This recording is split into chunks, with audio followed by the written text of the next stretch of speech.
अगर आप पूरे वर्ल्ड में देखोगे तो इंडिया में जो मैरिजेस होती है उसे एक आइडियल मैरिज की तरह भी देखा जाता है। लेकिन सोचने की बात यह है कि पिछले कुछ सालों में शादियों की संख्या तेजी से घट रही है। तुम इसका पति हो? हाँ, हम इसका पति है।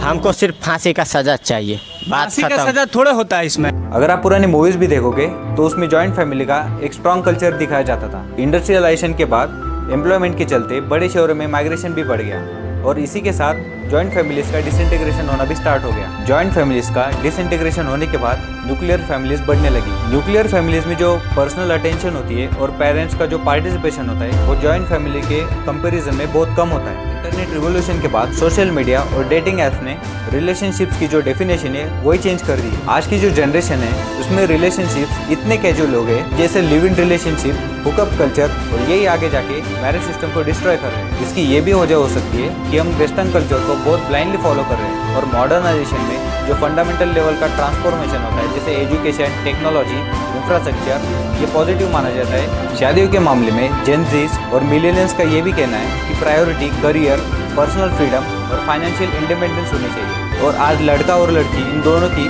जो अनरियलिस्टिक हाई एक्सपेक्टेशंस होती है उन्हें भी इन्हें ओवरकम करना चाहिए।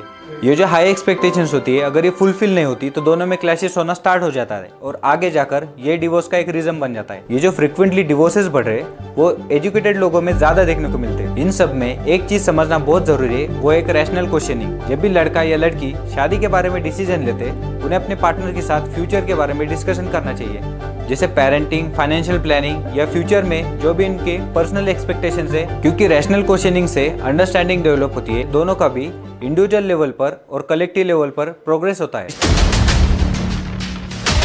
कुछ महीनों से हमें न्यूज में ऐसे शॉकिंग केस भी देखने को मिलते हैं और ऐसे केसेस में ज्यादातर कॉमन रीजंस है डिसलॉयल्टी, एडल्ट्री और एक्स्ट्रा मैरिटल अफेयर। कुछ ऐसे केसेस भी है जिसमें लड़कियों ने फॉल्स केसेस भी फाइल किए ताकि तगड़ी एलिमनी वसूली की जा सके, और यही सेक्शन 498 का एक मिसयूज भी शो करता है। और वही कुछ केसेस में लड़कियों को दहेज के लिए टॉर्चर और हैरेसमेंट भी किया जाता है। और इन्हीं सब चीजों की वजह से चाहे वो लड़का हो या लड़की हो, दोनों का भी मैरिज सिस्टम से भरोसा कम होते जा रहा है। लेकिन आज के जमाने में शादियों को लेकर नेगेटिव पर्सपेक्टिव भी जनरेट हो रहे हैं। सभी को ऐसा लगता है कि शादियाँ रिलायबल नहीं है और ट्रस्टेड नहीं है। हमारी इंडियन कल्चरल वैल्यूज इतनी भी कमजोर नहीं है कि वो शादियों को कोलैप्स होने दे। जैसे ग्लोबलाइजेशन का ट्रांजिशन होता जाएगा, सेकुलराइजेशन भी आना स्टार्ट हो जाएगा। क्योंकि कोई भी कंट्रीज में जैसे जैसे ट्रांजिशन होता जाता है तो मैरिजेस का सैक्रामेंट कम होता जाता है। लेकिन आने वाले समय में चीजें और भी बदलने वाली है और हमें उन चीजों के साथ एडॉप्टेबल होना ही चाहिए।